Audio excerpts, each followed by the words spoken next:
Yesterday, after I landed at Ho Chi Minh Airport, I took a taxi from the airport to my hotel. And I was quite surprised to see that the taxi that I took was an electric car manufactured here in Vietnam. It was a VinFast. It started off as a company that would cater to Vietnam, but it has a vision to expand globally and revolutionize the electric car industry. From Silicon Valley to Shanghai to Vietnam, innovation is happening across the board.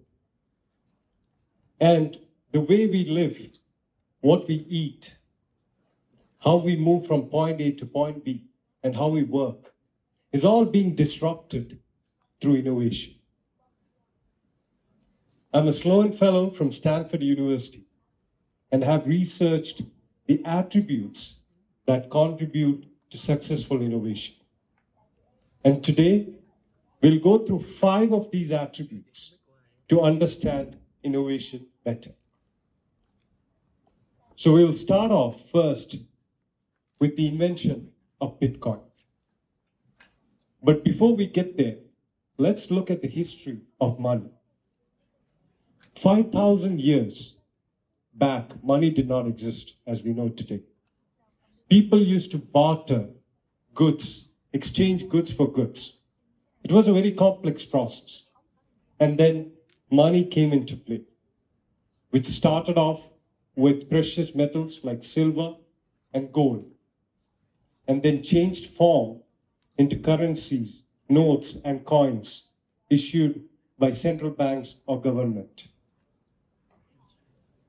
Till 2009 happened, and Bitcoin came to play.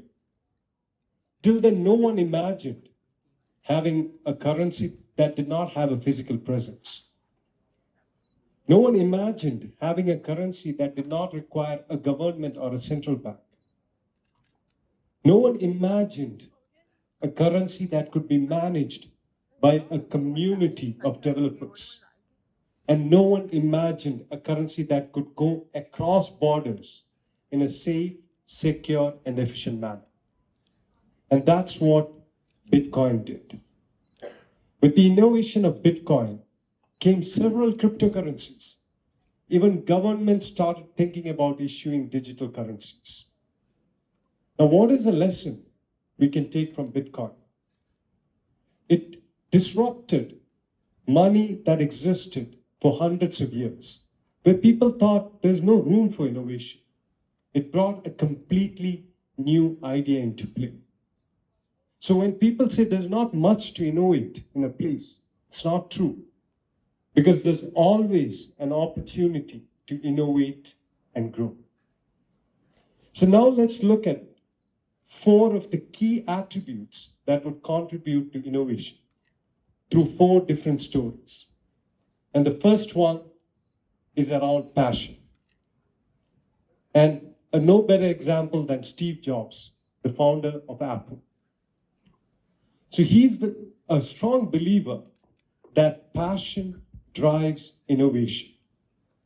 And he was passionate about creating insanely amazing products.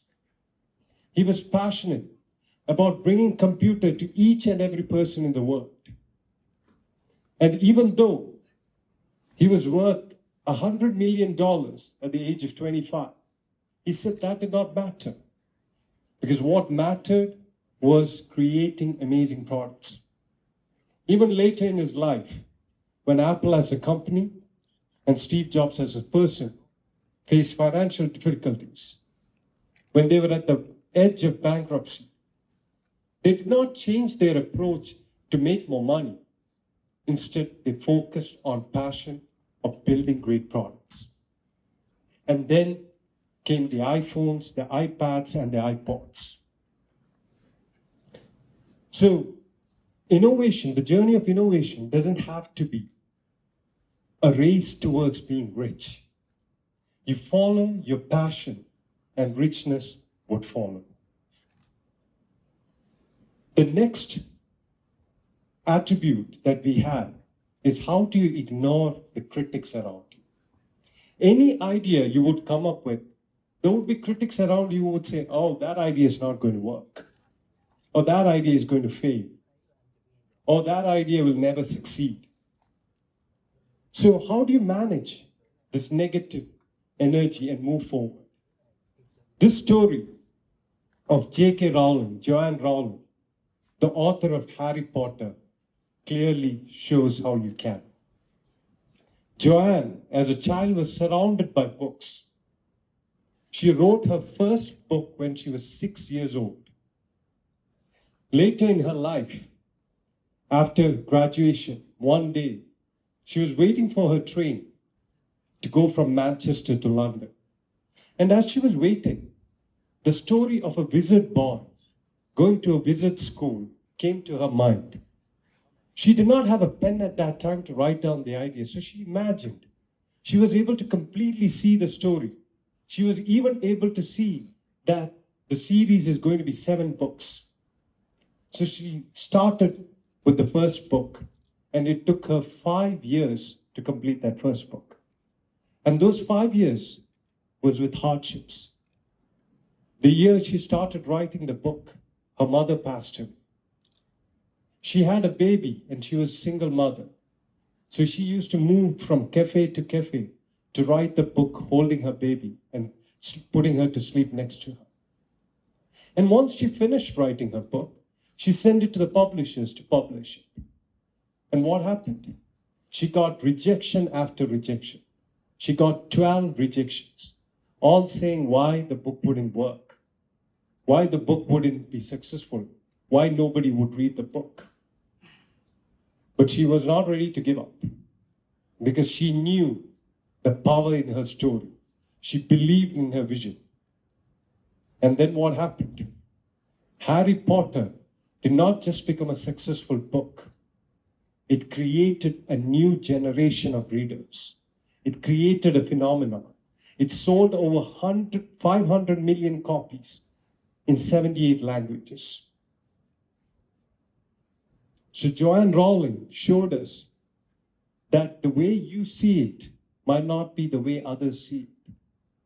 And if you believe in it, you should work for it, you should fight for it, and you should make it happen. And that's how you ignore the critics. The next lesson is on never giving up, a key attribute for innovation. And this lesson is very clearly evident from one of the greatest innovators of all times, Thomas Edison. He had more than 1,000 innovations in his name. He had, in 1888, on one day, he wrote 120 ideas of different things he could invent. In his life period, every 11 days, he used to have an innovation. And did all these innovations come randomly and was successful? Absolutely not. He and his associates failed 3,000 times before they got to an efficient light bulb. 3,000 times. And how did he see it? He did not see these as failures. He just found these as ways it did not work. He took each failure as a learning step, as to pivot to what should work and how it should work. And this is a fundamental requirement for innovation, where even after failure, you do not give up. You move on. You keep regenerating your ideas till it gets you to success. And the final story we have here is about thinking the unthinkable. The story about Malala Yousafzai, who was told she was not supposed to pursue education because she's a girl. She was told she cannot go to a school because she is a girl. She was not ready to accept it. She defied it. She went to a school. She pursued education. In 2012, at the age of 15, when she was returning back from school in a bus, she was shot in her head. She survived, and she did not give up. she continued to work for the advocacy of education for girls. In 2014, she became the youngest Nobel Prize winner for her advocacy work in promoting education for children. Malala's story is one of inspiration and courage. But more than that, it shows how being bold and holding to our values will get to success at one point. In conclusion, we've heard through Bitcoin that innovation is possible anywhere. We've heard passion is a requirement. We've heard to ignore the critics, to never give up, and to being bold and thinking the unthinkable. Innovation is a journey. And like the proverb goes, the best time to plant a tree was 20 years back, and the second best time is now. So let us all get us on an innovation journey to change our lives for the better, to change the lives of people around us for the better, and to change the environment for the better. The future is for those who believe in the beauty of their dreams. So let us dream on and spark the ignition of innovation. Thank you.